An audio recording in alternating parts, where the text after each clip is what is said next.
ছাত্ৰ ছাত্ৰীসকল আজি আমি গণিত বিষয়ৰ ষষ্ঠ পাঠ প্ৰাথমিক আকৃতিসমূহ তাক আৰম্ভ কৰিবলৈ লৈছো তোমালোকে বাৰু ৰেখা ৰশ্মি আৰু ৰেখাখণ্ড এই তিনিটা বস্তুৰ পাৰ্থক্য বুজি পোৱানে যেতিয়া আমি আঁচ এডাল আঁকি ইয়াৰ দুয়োমূৰে এনেদৰে তীৰ আঁকি দিম তেতিয়া ই হৈ যায় ৰেখা ৰেখা এডালৰ কোনো প্ৰান্তবিন্দু নাথাকে অৰ্থাৎ ই অসীমলৈ যাব পাৰে আৰু ইপিনেও ই অসীমলৈ যাব পাৰে এতিয়া এই ৰেখাডালৰ এটা আমি প্ৰান্তবিন্দু ললো আৰু এফালে আমি অসীমলৈ বিস্তাৰিত কৰি দিলো তেতিয়া ই হৈ যাব ৰশ্মি ৰশ্মি এডালৰ এটা প্ৰান্তবিন্দু থাকে আৰু এটা মূৰ অসীমলৈ যাব পাৰে আৰু যেতিয়া এই ৰেখা বা ৰশ্মিৰ আমি দুটা বিন্দু লওঁ ইয়াতে আমি ৰেখাডালৰ মাজত দুটা বিন্দু ললো ধৰি লোৱা এডাল এ বি ৰেখা আছিল ইয়াৰ মাজত আমি দুটা বিন্দু লৈছো সি আৰু ডি এই সি ডি অংশখিনি কোৱা হয় ৰেখাখণ্ড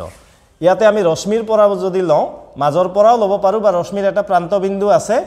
ইপিনে আমি আৰু এটা বিন্দু ললো ধৰি লোৱা এটো এম আছিল এটো এন আছিল ইয়াত যদি আমি পি বিন্দু এটা লওঁ এম পি এডাল ৰেখাখণ্ড অৰ্থাৎ ৰেখাখণ্ডৰ দুটা প্ৰান্তবিন্দু থাকিব আৰু ধৰি ললো আমি এটো কিউ আৰ তো কিউ বিন্দুৰ পৰা আৰ বিন্দুলৈকে যিখিনি দূৰত্ব এই দূৰত্বখিনিক ৰেখাখণ্ডডালৰ দৈৰ্ঘ্য বুলি কোৱা হয় গতিকে ৰেখাখণ্ড এডালৰ দুটা প্ৰান্তবিন্দু আছে ৰশ্মিৰ এটা প্ৰান্তবিন্দু আছে আৰু আন্তমূৰি অসীমলৈ যায় আৰু ৰেখাৰ দুয়োটা মূৰেই অসীমলৈ যায় এতিয়া আমি প্ৰাকৃতিকভাৱে কতনো আমি এই ৰেখা ৰশ্মি এইবোৰ বিচাৰি পাওঁ ৰেখাখণ্ড আমি সকলোতে বিচাৰি পাওঁ আমি যিকোনো আমাৰ ব্যৱহাৰ্য বস্তুবোৰ যদি চাওঁ তোমাৰ জ্যামিতি বাকচটোৰ এটা কাষ বা তোমাৰ পঢ়া টেবুলখনৰ এটা কাষ এনেকৈ যদি আমি মাপো সেইবোৰে একোটা ৰেখাখণ্ড কিন্তু এই ৰেখা আৰু ৰশ্মি আমি কত পাওঁ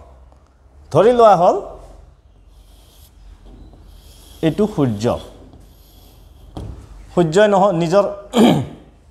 সূৰ্যই নিজৰ পোহৰ বিলাই এনেদৰে নিশ্চয় ছবি অঁকাত তোমালোকে আঁকিছা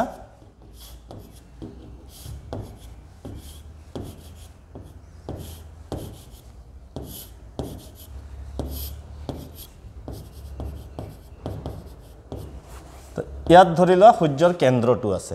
এতিয়া এই কেন্দ্ৰৰ পৰা আমি যদি এইডাল চাওঁ দেখিছানে এইডাল কি এডাল ৰশ্মি হয়নে আমি সেইকাৰণে সূৰ্যৰ ৰশ্মি পৰা বুলি কওঁ আৰু ইয়াতে যদি আমি চাওঁ এই ৰশ্মিডাল আৰু এই ৰশ্মিডাল এনেদৰে একেলগে পাৰ হৈ গৈছে সূৰ্যৰ কেন্দ্ৰৰে অৰ্থাৎ ইফালে এই বিন্দুটোৰ পৰা ইফালে অসীমলৈ গৈছে আৰু এই বিন্দুটোৰ পৰা ইফালে অসীমলৈ গৈছে আৰু এডাল সৰল অৰ্থাৎ সিধা গতিকে তেতিয়া আমি ইয়াক কি বুলি কম ইয়াক আমি এডাল ৰেখা বুলি কম গতিকে আমি প্ৰকৃতিটো এইবোৰ বস্তু বিচাৰি পাওঁ গণিত আসলতে প্ৰকৃতিৰে বস্তু প্ৰকৃতিৰে সৃষ্টি গতিকে তোমালোকে চাবা এতিয়া ৰেখা মানে ৰেখাৰ কোনো প্ৰান্তবিন্দু নাথাকে ৰশ্মিৰ এডাল প্ৰান্তবিন্দু থাকে আৰু আন্তমূৰ অসীমলৈ যায় আৰু ৰেখাখণ্ডৰ দুটা প্ৰান্তবিন্দু থাকে আৰু আমি যেতিয়া লিখিম এ বি ৰেখা যদি লিখিব লাগে তেতিয়া হলে আমি ইয়াক আমি এনেদৰে এ বি লিখি ওপৰত দুয়োপিনে কাট চিহ্ন দিম এম এন আমি যদি ৰশ্মিডাল বুজাব লাগে তেতিয়া হলে আমি যেহেতু এমৰ ফালে ই প্ৰান্তবিন্দু ইয়াৰ আছে আৰু এনৰ ফালে নাই গতিকে এমৰ ফালে এনেকে ৰাখি আমি এনৰ ফালে কাটটো দিম আৰু কিউ আৰ যেহেতু ৰেখাখণ্ড ইয়াত কেৱল আমি এনেদৰে দিলে এয়া ৰেখাখণ্ড হৈ পৰিব তোমালোকে এতিয়া কোৱাচোন বৈদ্যুতিক বাল্ব এটাৰ পৰা আমি ৰেখা আৰু ৰশ্মি পাব পাৰো নে নোৱাৰো এইটো বৈদ্যুতিক বাল্ব মানে ইয়াতে ফিলামেন্ট থাকে এনেদৰে তো এনেকে পোহৰৰ ৰশ্মিবোৰ ওলায় এনেদৰে দেখিছানে এই পিনৰ পৰা আমি ৰেখা পাব পাৰো আৰু এইবোৰ ৰশ্মি এতিয়া তোমালোকে টৰ্চ লাইটটো চোৱাচোন ইয়াৰ পৰা আমি ৰেখা আৰু ৰশ্মি পাব পাৰো নাই তো আমি দেখিলো টৰ্চ লাইটটোত সাধাৰণতে কি হয় এনেদৰে পোহৰৰ ৰশ্মিবোৰ ওলায় তো ইয়াত আমি কিন্তু ৰেখা নাপাওঁ ইয়াত আমি কেৱল ৰশ্মিহে পাম টৰ্চ লাইটটো যদি আমি খুলো ভিতৰত আমি চাবা এনেকুৱা এটা বস্তু পাওঁ আৰু ইয়াতে বাল্বটো থাকে ইয়াতে বাল্বৰ ফিলামেন্ট আছে তো পোহৰৰ ৰশ্মিবোৰ এনেদৰে সিধাকে ওলাই কিছুমান আৰু কিছুমান পোহৰৰ ৰশ্মি এইফালে ওলাই ইয়াতে ঠেকা খাই এনেকে ঘূৰি যায় ইপিনেও এনেকুৱা হয় তো ইয়াতে